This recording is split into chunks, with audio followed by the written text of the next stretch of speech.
So welcome to session 5, and we're going to be covering acceptance and letting go. And this one probably seems really interesting. Like, what possibly could acceptance and letting go have to do with healthy relationships?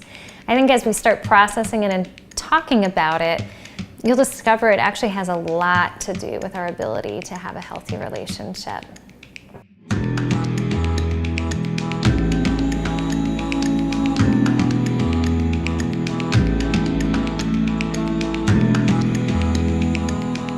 If I am unwilling to let go, a few things don't happen.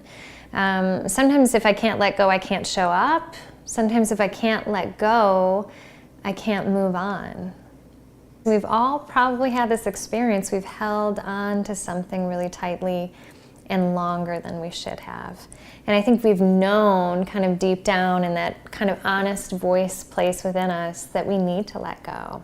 I think sometimes the fears that run in a lot of people's minds are, but this might be as good as it gets for me.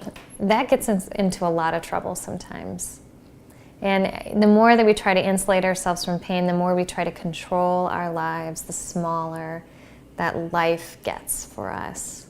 So if you can receive any invitation from me in this whole series, and there's a lot of stuff that I think is actually really important that we're covering.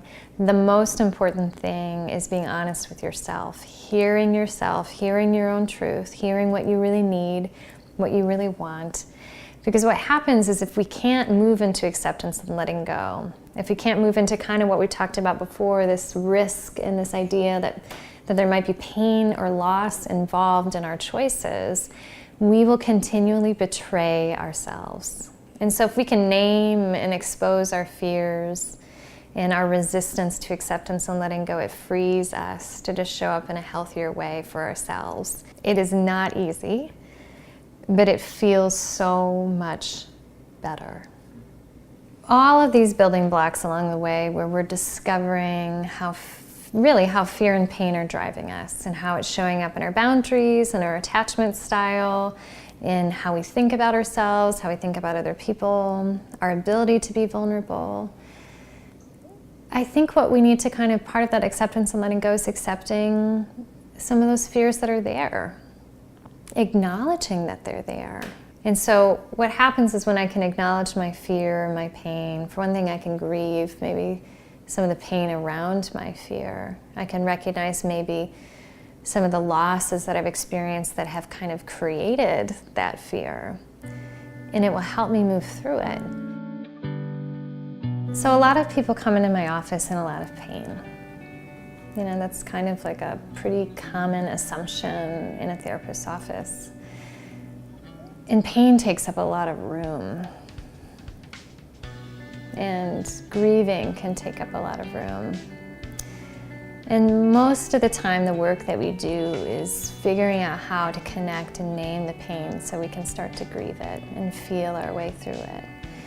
We're going to really explore acceptance and letting go and invite ourselves into really practical ways to take some inventory on where our energy is going and what's driving us. And maybe what's our resistance to letting go, or even taking an inventory of things we know we need to let go. It doesn't necessarily have to be a person. That's not what I'm going for here. It really is letting go of fears or old ideas about my life, or how I think things should be, or parenthood, or there's so many ways that life is inviting us to loosen our grip so we can be in it.